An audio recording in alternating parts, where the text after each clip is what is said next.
flame will burn bright anew.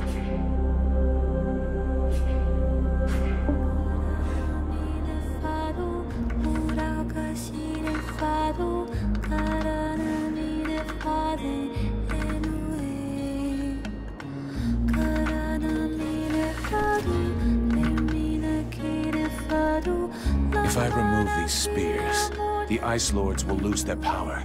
But what will happen to Vertiel? Thy world is weary, all but extinguished. Nothing remains to be saved. It must be cleansed. But inside me is all the power I need to regenerate my world.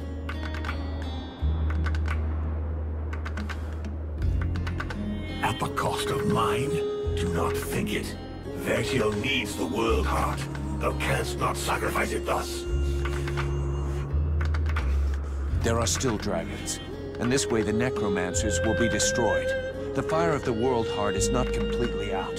It will burn bright again, in time. But without us, I forbid thee to do this. I will not die for thee.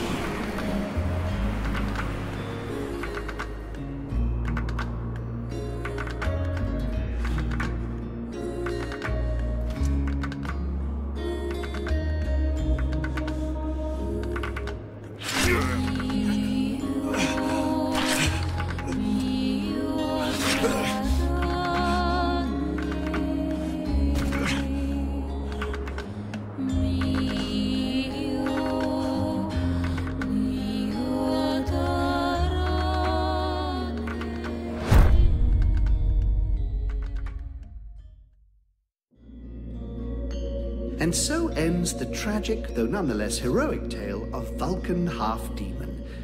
I confess I may have romanticized some aspects of the story, though in my defense, I shall always have something of a soft spot for our dear Vulcan. By releasing the World Heart's energy to the surface, he sacrificed himself in order to heal Vertiel and bring an end to the long winter. Ill-prepared for such a powerful energy surge, the Ice Lords were instantly reduced to cinders. I can tell you, no tears were shed at that funeral. Of course, it was only a few centuries before other would-be mages attempted to follow in their footsteps, though what wonderful centuries they were. With Captain Buffalo leading them, the Freeborn Blades legend grew, and they flourished for a time. Sadly, the legend of Buffalo's immortality proved less than accurate, and after 27 battle wounds and another 40 or so years, he eventually died in his bed, to the great sadness of the three charming young women who were sharing it with him at the time. Edwin's corpse was mutilated and burned by the command of King Relmar. Such a waste. I remember being quite disappointed at his decision, as I had hoped I might be able to inhabit her body. It had been an absolute age since I was last inside a woman. To no one's great surprise, Relmar proved to be a formidable monarch. Strong, just, and loved by all. He returned a sense of pride to the elves that the war had stolen from them. He often spoke of how much he missed his outlaw years while being forced to sit through long meetings and dealing with political wranglings. But he was greatly helped by the knowledge and wisdom he gleaned from Arundel's Soul Stone, and he went on to found his own dynasty. The Red Scribes... Oh, really? Don't get me started on those imbeciles. Nonetheless, it would be uncouth of me not to mention how heartbroken young Sybil was by Vulcan's death.